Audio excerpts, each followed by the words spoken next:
Welcome to another Bright Reality Media interview. Today we have Colin Boyd, a former boat manager on Naitemba, current many things. I'm really looking forward to speaking with him today. Colin right now is in London, England, where he's quarantining or locking down or whatever you like to call it. And I met Colin briefly, and the only time I had a chance to go on retreat on Naitemba in 2019, and he left shortly thereafter. So Colin, looking forward to getting to know you a little better today. Yeah, that's and like I said, yeah, we only met briefly, so we didn't even really talk that much on the island. I guess you were in retreat mode, and we don't really interact with the retreatants too much. Yeah, just being respectful, letting people be in the contemplative space, and your service there as boat manager. What did that entail? Well, the boat manager is responsible for the tracking of everything that comes to the island. That includes people and produce and things that people order. So to get supplies, for instance, for the island, we order from Tavyuni and from Suva, and also internationally as well, depending on what kind of things we need. But the basics, like the basic kind of foods that we need, toilet paper, knives or produce, or we also have people doing farming in Tavyuni that we get produce from as well, which is more or less every week. So basically there's a bunch of items that are going to be coming to the island on the boat, the Turangadoloma, and it's going to come in boxes or crates or whatever. So everything's itemized. So the boat manager gets a list of everything that's coming. Then you have to check it off. Some stuff goes to storage. Some stuff gets delivered directly to the kitchen. Some goes to another place on the island, the laundry or whatever. So you have to check everything off, and then some items you're going to be delivering yourself. And of course, you may get to go to Tavyuni as the boat manager and just kind of coordinate things there, including devotees coming on retreat, organizing taxis for people, and that kind of thing. So you kind of like the chaperone, for the new devotees, and you work closely with the captain and the boat crew. It sounds like one of the most important jobs on the island, is in terms of everyone's well-being and ability to survive on a remote island. Yeah, no, it does involve a lot, and it's an important function. It's important because people always have questions when they order stuff, for instance, and when's it coming, and if something gets delayed, where it is, or if something gets lost, they need it tracked, or there's that level of it. And then there's the human level of it, of being there for people when they come, new people. And there's a lot of paperwork, and there's all kinds of details. Even if people leave in the island, for instance, to go to Suva to have dental treatment, then you might want to book flights for them and coordinate where they're staying and that kind of thing. And then you've always got a list of when people are coming and when they're going and who's coming. It's not as intense now because retreats are actually closed off because of the COVID. But when the retreats are open, then it's more fun then. Well, hopefully next time I go to Naitemba, I'll have you boat manage me in my retreat. We'll see. We got a very capable guy there. His name is Tim Boyle, and he's doing it right now. Cool. He's really good. Hey, Colin, could you move over a little bit to your right? My right. I have to think about that. Is that? Perfect. Yeah.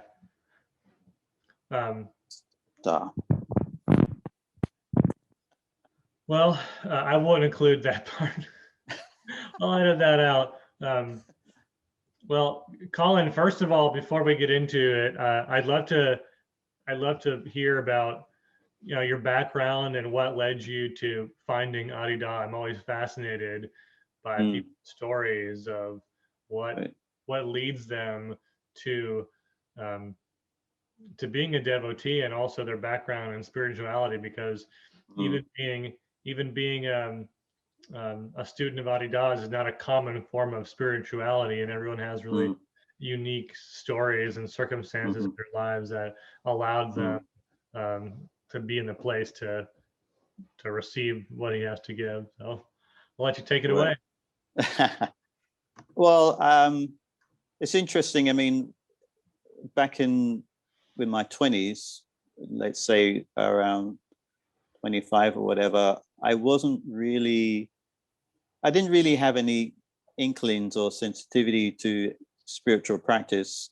I think the most thing a friend of mine was interested in was Kahil Kabran, the poet, who Yeah. used to kind of write about certain type of spirituality, but not like a spiritual realizer.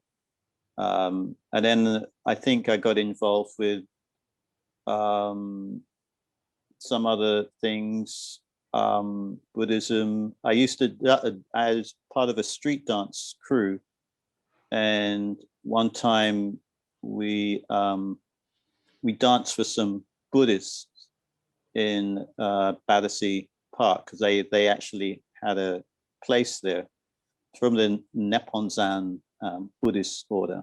The ones who start Nam Yo Myo Ho Renge Kyo. And so we did our performance for them, and I can't remember how it happened, but somehow we connected with them, and yeah, we used to go there and hang with them sometimes. But again, even that, nothing like Adidam, and it was a little strange even for me, because they had this way of sitting which I found really difficult to sit. How they would sit, my knees would really hurt. Um, but one time, I came across a book in a bookstore. It's the only book of its kind, which I had some kind of intuition on that day that I was going to find something. I wasn't actually working at the time, so I was in a kind of an open space, and not really knowing what to do with myself. And so I had this intuition that I would go and find something. I didn't know what that was, what that meant. So I came across this bookstore. It happened to be an art center, stroke cafe, stroke small bookstore. And as soon as I got in there, my eye just went straight to a book on the shelf called Easy Death. Hmm. And it was just the side of the book, and it was just and it had the name Darfree John, and that just captivated me for some reason. And it was just the simplicity of his name, and it had free in it, so that was interesting because I'd never seen the name with free in it, and Da, of course. And so I pulled that book out and I started flicking through it, and I came to a chapter called "You Do Not Know What a Single Thing Is." And so that stunned me, because I thought, yeah, he's right. But it wasn't just that. I had this intuition even prior to that, of that feeling that you don't know what anything is. Because I remember when I was young, I used to ask myself questions like, where is everything, or what is anything? And I would never come to any kind of conclusion. And it would sometimes leave me in a state of fear, subtle fear.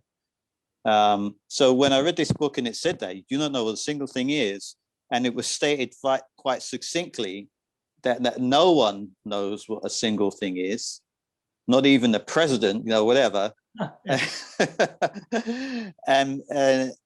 And he talked about this state as being a divine ignorant state, but the word divine was in there, so that was another thing. And I was totally captivated by that, and I felt the energy of the book. It felt really nice. And there was a picture of Bhagavan on the front.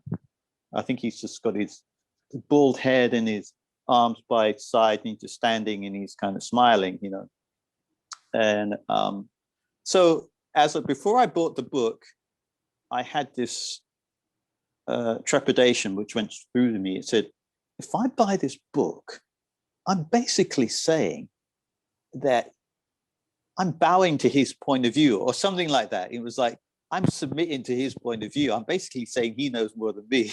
I was like, should I buy it? And I was like, just get over it, just buy the book. So I bought the book and that basically began a transformation in my life that led me through to become a formal devotee. So should I carry on talking about that, or? Yeah, I'd love to know, so you read the book and then the next day you became a devotee, or what Not quite. Certainly there was something in between. No, what happened was I told you I used to do dance. I was still doing some dance at that point, but not a lot. And my friends who I danced with, two Burmese brothers, I kind of told them about the book, and they started to get into it. And before you know it, they were really interested. In fact, one of them even eventually became a devotee. But so I went on through that. But I was kind of frustrated because I thought, this man, he's all the way in like America or whatever, and I hadn't been on an airplane before. I didn't. How am I going to get to see this? And you were in England? I was in England, yeah, in London. So yeah, I hadn't traveled anywhere really. So what happened was I was performing at a Buddhist peace pagoda, and I met someone there who we just had a connection. She was kind of into spiritual seeking at some level, but a bit new agey type of character. So one time we became friends, and I was at her house one day, and I think I had the book with me, and I talked to her about Adida, and she goes, Adida, yeah, I know who Adida is, but she didn't like Adida because she saw him on a video and he was smoking a cigarette in a gathering with devotees, and so it really offended her. So from then she just didn't like him. But a friend of hers was also interested in Adida, and so eventually I met this friend, and she told me that there was a bookstore somewhere, I think she said in the West End, but she didn't know exactly where, of Adida's teaching and devotees. And I was like, wow, really? I was totally fascinated. And then I was in the West End one day, just walking around, and I came across the store quite spontaneously. And that basically, that was the big change, because now there are devotees, there's a bookstore, I could get more books. And so I bought more books. I bought, Scientific Proof of the Existence of God will soon be announced by the White House, the dreaded Gombu, and the Knee of Listening, the Mature Avatar Method of the Siddhas, and whatever. I just started accumulating books and getting drawn into Bhagavan. What was it about the books or the energy of the books that was attracting you?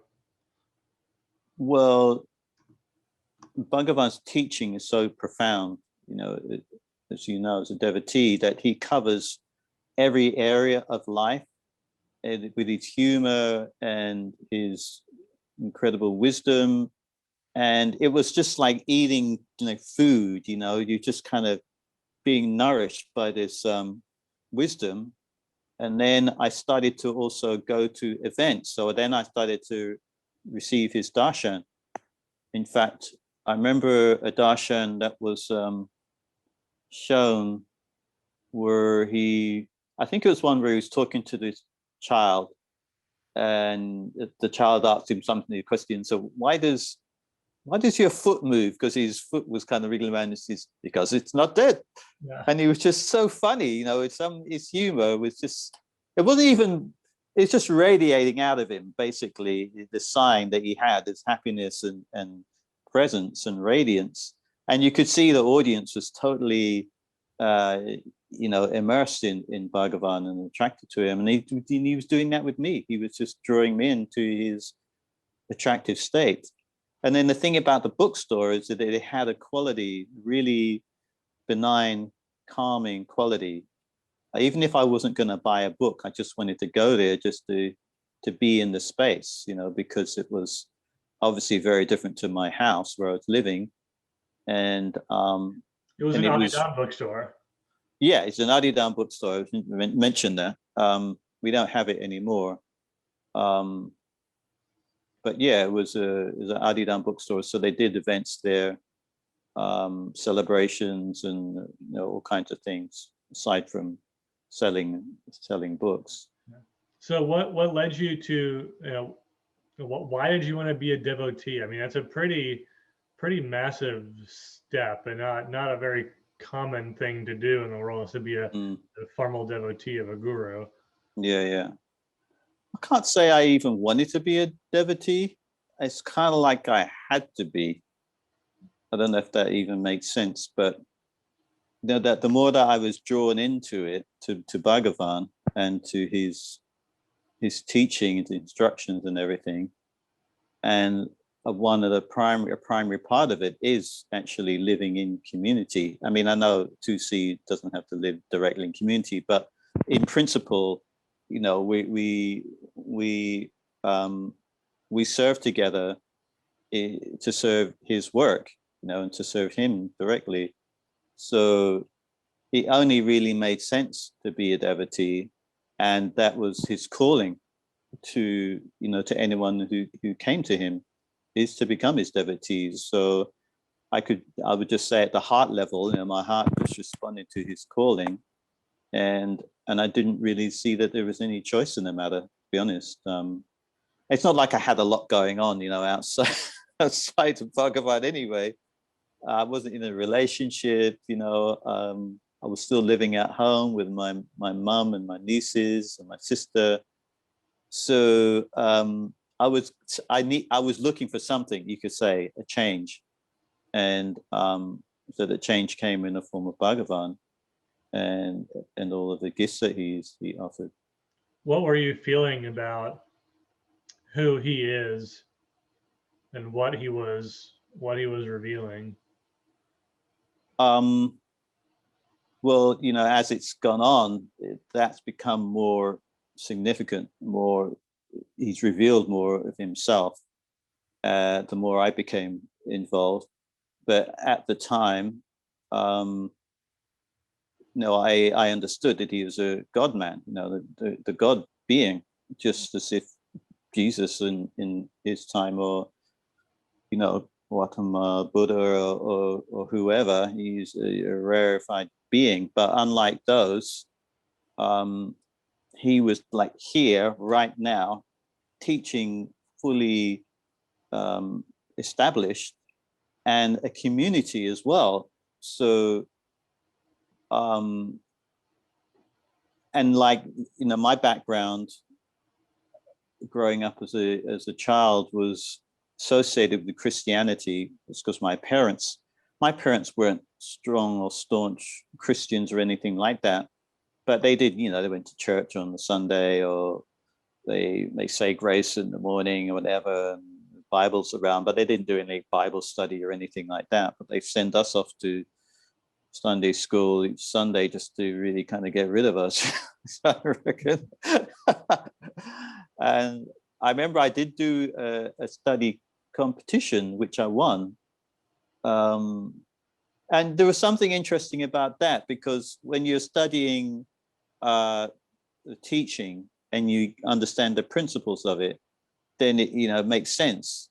But aside from that, the whole Christianity and Methodism and whatever, it didn't really make a lot of sense to me. It didn't register with me.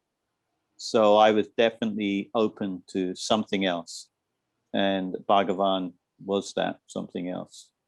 So yeah, given the situation of this life, and given the disarray really in the world, and someone coming along with that kind of clarity and not just clarity, but actual radiant life energy and blessing, tangible, that I felt.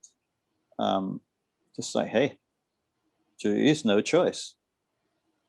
You've got to do this. And that's what it was like.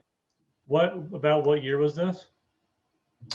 Well, let me see. I came across this book in 87, and I became a formal devotee somewhere around the end of 89.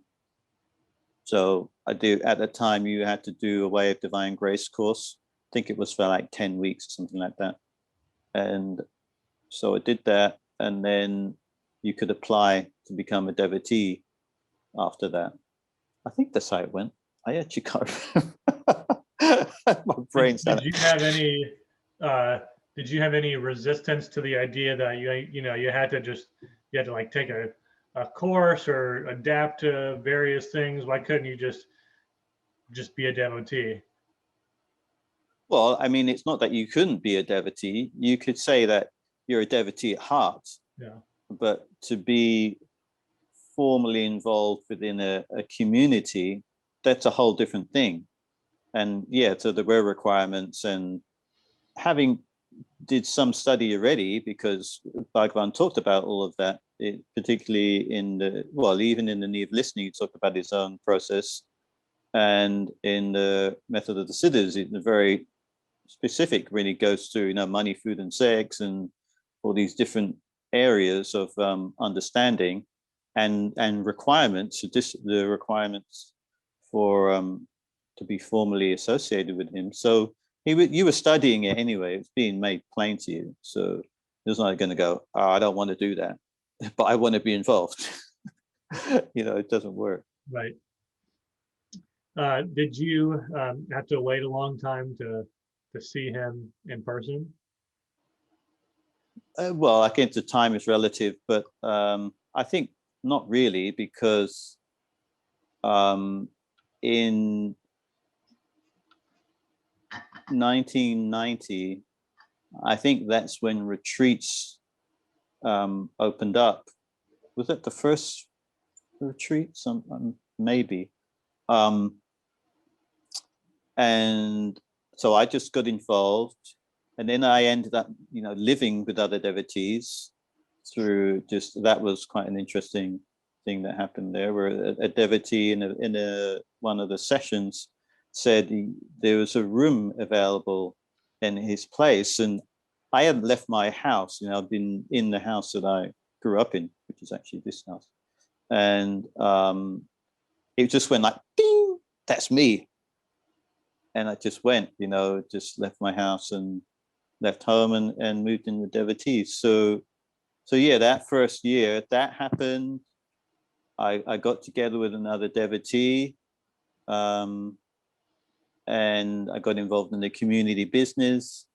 And then by the end of the year, I went on retreat to Naitamba for the first time and saw Beloved.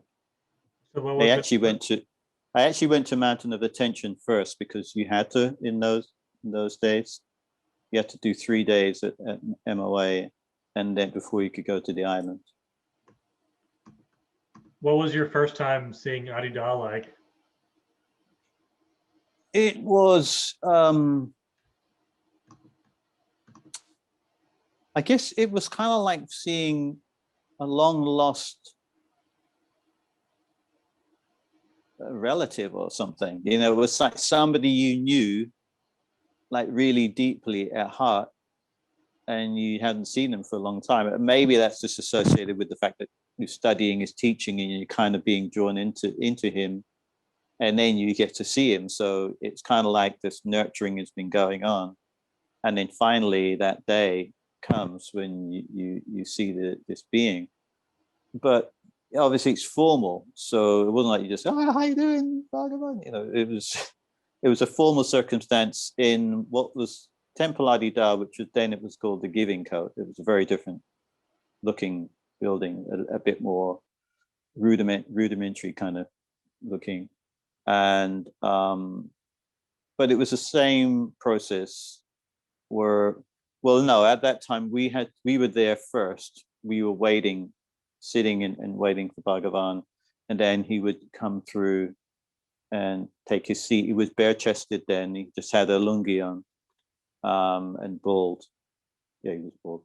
And so he just came through and he just took his seat, and we just received his darshan. And the first sighting of his eyes connecting with mine was, it's very intimate and very loving, but it wasn't like a social thing, I can't even put it in those terms because it really wasn't like that. It was very formal, but there was a communication that was being made. And then at some point I kind of drifted off, and I guess my head kind of went down and I must have got sleepy or something. And then in that moment, I felt this energy in my back, like a warm, it was like a spherical ball of energy in my kind of like the lower back or middle back. And it just kind of went through me, went through my whole body. And I just kind of lifted up like it was really brightened. And at first I thought somebody behind me was touching me to kind of get me to sit up, but I looked around and no one was doing that. It was just this spontaneous blessing, and it really just went through my whole body, and I felt my heart open up and really calm as well. Everything just kind of like, just, and then I think he got up. I guess he got up at some point, and then we went back to our the dorm. And then very shortly after that, Chiradama Sukapur, one of Bhagavan's senior devotees, called me out to give me some instruction from Bhagavan. And she said, you should always keep your legs crossed when you're sitting in a chair, which is his instruction in the conscious exercise for sitting, standing, and walking. And that was really beautiful. It was just that he had his attention on those kind of details, but it seemed like to me that seeing me or not being fully available with the conductivity, and noticing that I wasn't sitting with my legs crossed, that he gave me that instruction. So it was like twofold, receive the blessing, help me up, and then this is what you need to do. What is it about the crossing legs that is beneficial to conducting that transmission? Well, when the legs are crossed, they're like a connecting point, for energy. Just like when you sit cross-legged on the floor, most times when you're sitting in yoga pose, your legs are crossed. Yeah. So when you're sitting in a chair, it's the same thing. And it just aids the connectivity because that crossing of the legs is a stronger position for energy to conduct. It's not, if you practice Qigong, you don't necessarily do that. Qigong practitioners can sit without the leg crossed and you can still conduct the natural life energy. But it's traditionally that's how you sit in yoga, and in Adidam that's how you sit as well. So yeah, I do that all the time, and it does make a difference. I've heard you talk about that before, and I always remember that when I'm sitting in a chair. Actually, right. Through the years. So I know, Colin, you're a dancer, and I think you've done various kind of performances in your life, and right now you're writing a book about an element of kind of the sensory element of life. And can you talk about that book and how your relationship and spiritual practice with Adida relates to that book? Right. Well, the book is called You Are Touch, and I've dedicated it to Adida because everything that I communicated in it is really, in some sense, coming from him.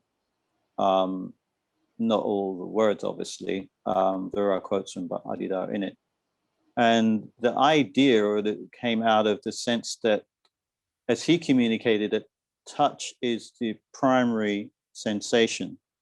So touch, and he communicates this in the Conductivity Healing book. He says how that touch informs all the other senses, because it's senior to all the other senses, because all the other senses are localized: the nose, hearing, sight, taste. But the sense of touch is not localized. And in fact, we're always in the process of touch. Even right now, you're sitting on something, and we're surrounded by air, oxygen, which is outside the body and inside the body. So to notice those things, or to be aware, is a kind of touch. So what I found through practicing Qigong and Dajigong, Bhagavan's exercise that he gave, his form of Qigong, is that when you breathe deeply, and he talks about how the breath is initiated at the heart, and the energy of the body is felt in the, what he calls the bodily battery, which is 3 fingers below the umbilical scar. So when you're conducting in the natural life force and breathing in and allowing the heart to initiate the breath and feel from the heart, there's a sense of radiating the natural life energy outwards and in all directions, and obviously in relationship to Adida. So in the book, what I found is that doing certain exercises, even something simple as this, just exercising the fingers, and loosening the joints, basically opening the areas of the body where energy may get stuck, you can allow the body to be more of an open vessel for conducting the life energy. So that's one aspect of it, which is what I call the system of circular rolling movements. And then just breathing simply into the lower body and observing the breath from the standpoint of feeling. So feeling the breath in the body and feeling that in and out motion. And then practicing simple things like conductivity, which is a Qigong exercise where you just stand and breathe in, and then you breathe out, breathe through the nose, and just allow the conductivity to flow throughout the whole body. And then the other aspect is of being aware, just awareness. So there's movement, breath, stillness, awareness. Very simple principle. And then along with that, I give instruction on the laying of the hands, which Bhagavan Adida recommends for a basic form of healing for all devotees, but also really for anybody. And that's along the same principle of getting out of the way and being just a vessel of conductivity, so that when you lay hands on someone, you and them become a conduit to the greater dimension of energy, or even the divine, itself, even Bhagavan's spiritual transmission. But you're not looking for that. You're just making yourself available to be a receptor, releaser, and a receptor. So that's basically what the book's about. Cool. I'm looking forward to reading it. You mentioned that you had some experiences in Adidas company, or just in your relationship with him, of receiving him in his spiritual touch. And for those who are become sensitive to Adida, I feel him very tangibly as not fully by any means, but I feel him as his spiritual body very tangibly, as a feeling of touch and embrace. And it feels like sometimes there's like massaging of my heart that's Mm, happening in his transmission. mm, And that's one of the most remarkable things about the relationship with Adida is how real and tangible it is. There's no mistake. mm, It's not up in the air. It's not just an mm. idea and in the mind. And I'd love to hear about um, your experiences with Adidas touch and how maybe that informed your wanting to write a book about this. Mm. Well, I can't even say that I wanted to write a book. I was in a situation where, having received his blessing on various occasions, that it sort of came about to write a communication about it using the theme of touch. I mean, he's talked about touch in different ways, but there wasn't a book that's written which kind of takes that into a particular dimension. So it sort of came about as a spontaneous idea. But when I was on retreat after the Maha Samadhi, I was living in MOA at the time, and it was difficult for me to get to Naitamba, so I couldn't get there at the time of his Maha Samadhi, but I think maybe two weeks after I got there. And it was just beautiful being on the island altogether. But there was a particular occasion where I had a fire shift at the brightness gates. That's the gates in front of Bhagavan temple where he's buried. And I had a fire shift, I think it was at midnight for 2 hours. And it was kind of like, murky looking, it was raining a little bit, so like I wanted to get up and run right up there. But I got up there, and as soon as I got there, and I took over from the next person, I just settled in, with the fire is just a simple fire in a pit, and you just sit there and invoke Bhagavan and just tend to the fire. And so that's what I did. And after 2 hours, and I was doing that through recitation, and a lot of it, I was just memorizing things that I remembered, and invoking him by name. And then after 2 hours, whoever was supposed to come didn't turn up. So I just continued with this puja of invocation, and I started to notice something changing, where I was looking at the fire and I sort of felt there was no difference between myself and the fire. It just in terms of what it was doing and what this body appears to be. It felt like there was no difference in that. It was just all energy, just all life. And then the atmosphere in the area seemed to change, where it became more serene and just beautiful, and maybe the moon was shining. I can't remember, but it was just clear. The sky was clear, and it became serene. And I was looking at the trees, and I was looking at everything, and I just felt Bhagavan descending and just taking over, or just being more aware that he is that. He is transparent and transcendental in nature, and he is nature in the sense of everything is being birthed in this consciousness of light and energy. And that's what I felt, just completely that. And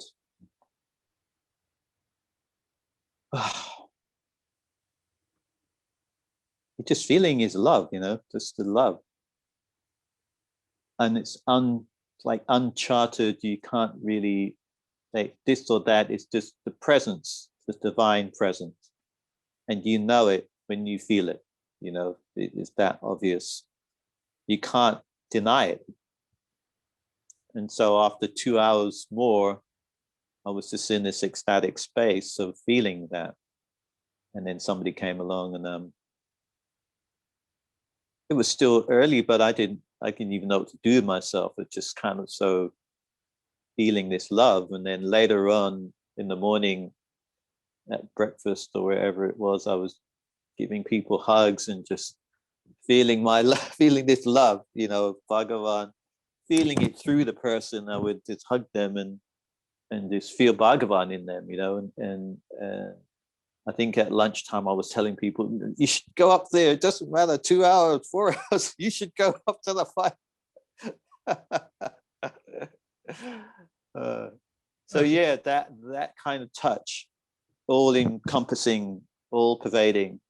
Yeah, that was the part of the go to write something.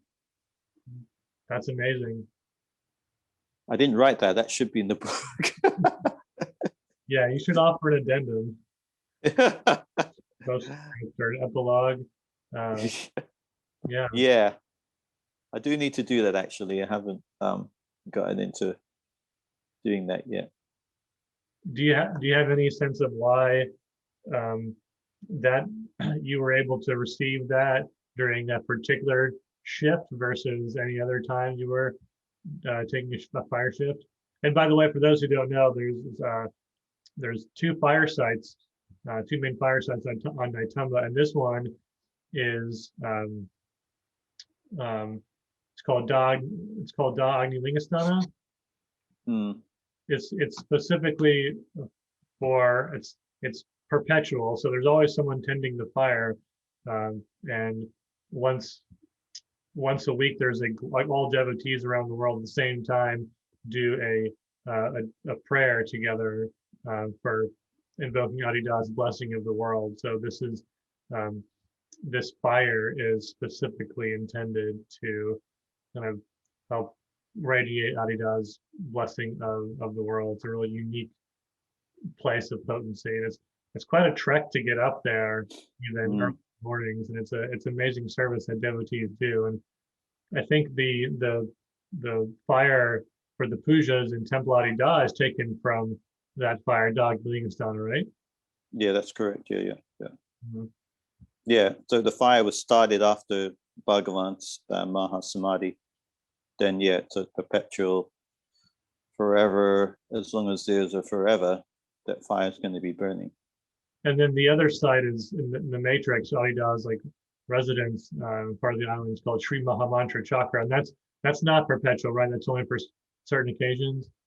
That's correct, yeah. The fire there, I think there's a fire around the Maha Samadhi time, but it's not, I don't think that one for everyone. There's one when it's just for the more mature devotees, and then there's, I think on his birthday, on his birthday they have a fire puja there, and around the Maha Samadhi time, and maybe a few other times, but yeah, not very often. Yeah, when I was there was a fire puja that Ruchir Nadikanta was a priest for, so for Purnima. Yeah. So anyway, about that that occasion where you were really sensitive to Bhagavan as reality and descending and being and living all things. Do you have a sense of why you are more receptive then versus any other time you took a shift? Not really. I mean, I think it could be a number of reasons. One, the nature of the time, being that it was his Maha Samadhi, and maybe his city seemed more available then, or I opened up for some reason. I mean, there was something interesting in terms of doing this puja where you just stay with Bhagavan, with the invocation and the chanting, and chanting is something that I'm involved with as well in terms of sacred art practice. So I think a combination of doing all that and being really focused allowed this spontaneous thing to occur. But I can't really say why, because even when we just talked about it earlier, my heart seemed to open up, and I felt I felt something in that moment. So I think it's just a spontaneous response, where the devotee is at and what the devotee is doing as a sign of response to Bhagavan, and then he responds to that in whatever way, whatever fashion. Yeah, totally. And that's another remarkable thing is how it very much is a relationship, a spiritual relationship. Bhagavan completely. Whenever the devotee makes a movement towards him and is self-surrendered and given over, which is his gift anyway. Exactly. Adida's blessing is invoked, and he's immediately responsive. It's totally mysterious, magical process.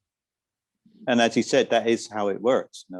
From the beginning of becoming his devotee, the moment we take the vow and we give ourselves to him formally, then there's initiation that occurs. Yeah. And then there's another level where there's going from the second congregation to the first congregation, because even in the first congregation, you're still at the level of intending, even though you're taking on all the practices or whatever, you're still intending to be more serious devotee. And then when you're first congregation, that's when that's just a more of a serious, more profound gesture. But having the signs of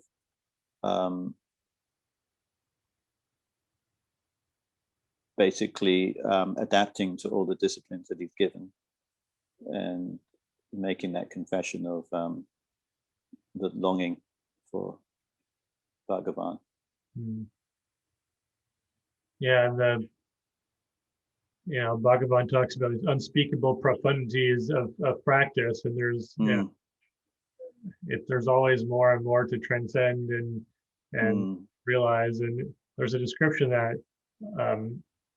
Adida uses, and I believe it's an essay called "The Superphysics of Divine Enlightenment." It's published a number of places, but including in volume 1 of the Aletheon, where he says something about like the transition from where human beings are now to the 7th stage awakening of complete divine realization is greater evolutionary leap from the amoeba to the human being. So yeah.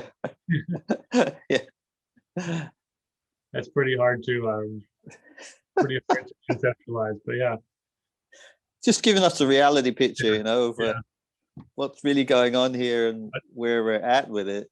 Yeah, so you think you're being profound, and it's just the very, very tip.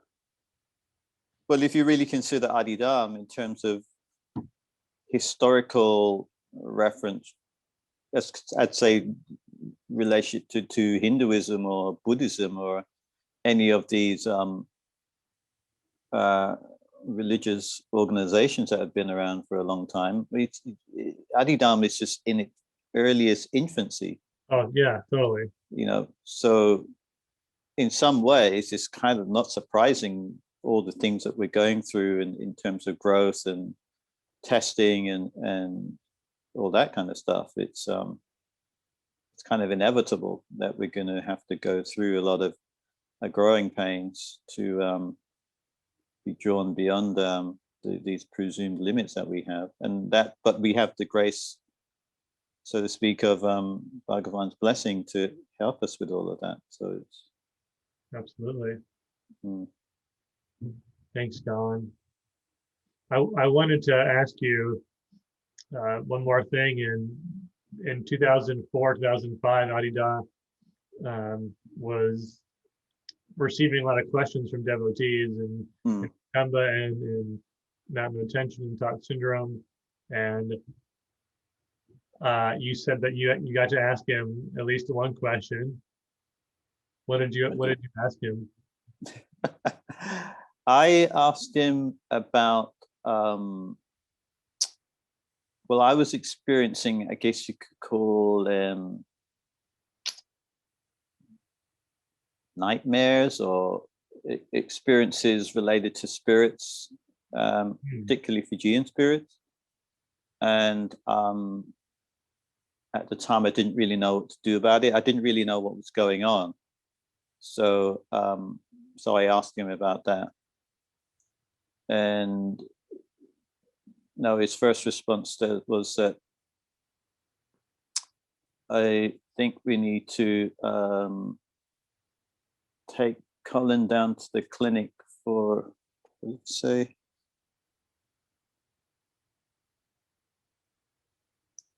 he was kind of making a joke about me needing, what's the word?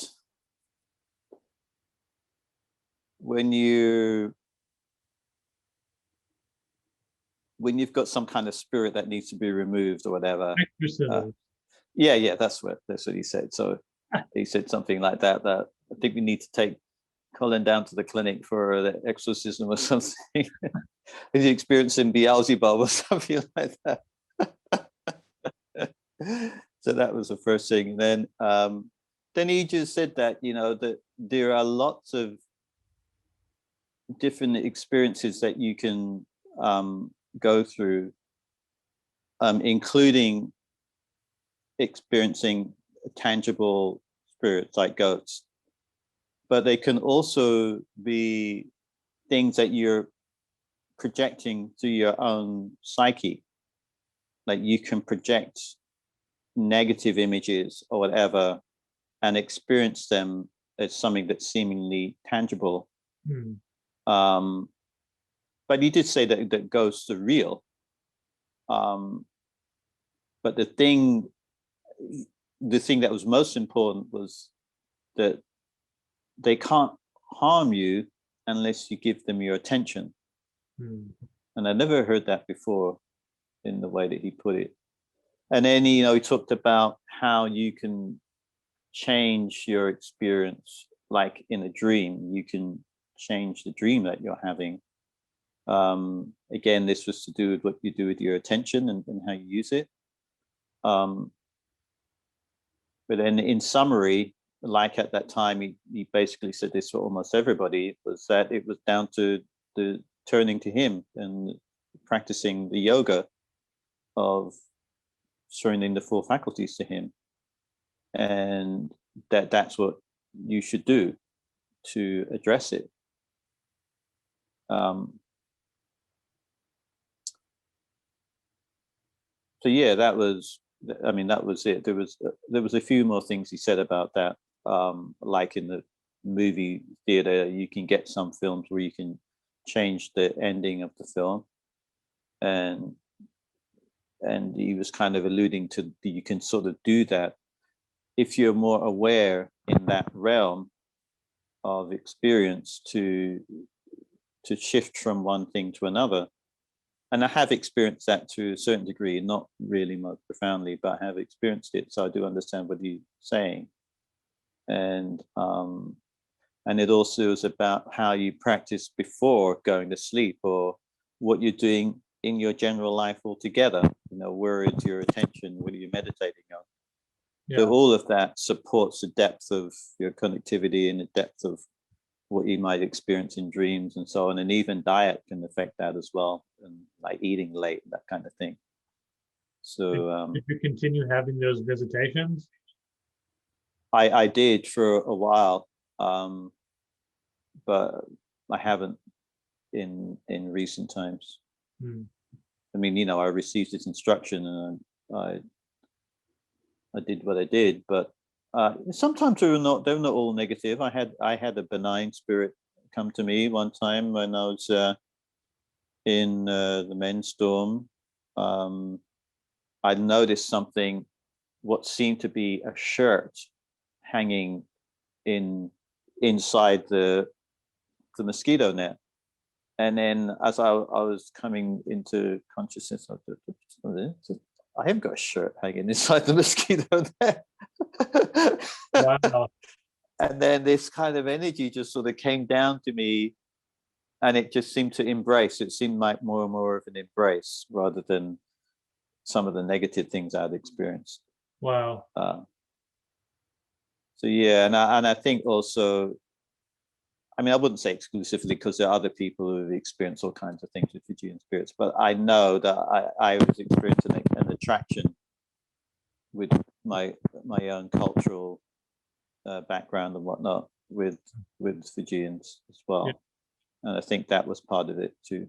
Yeah. Yeah, thanks for sharing that. Sure.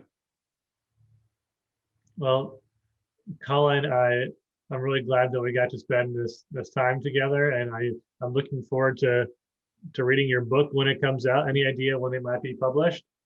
I hope possibly in a couple of weeks. But when I hear about it, I'm just trying to get some things together in terms of which angle I'm going to use. It's probably going to be on Kindle and the ebook, but then I may use a different print format rather than Kindle. That's what I'm working out right now. So cool. Yeah, I definitely love to read them. I'm sure that is going to be very helpful and serve a lot of people. Yeah, I hope so. Around I the hope universe. so. Yeah, right. Got to do what you can, And I hope you can get back to Natumba and manage that boat. I know Tim's doing the best he can, but he's no Colin Boyd.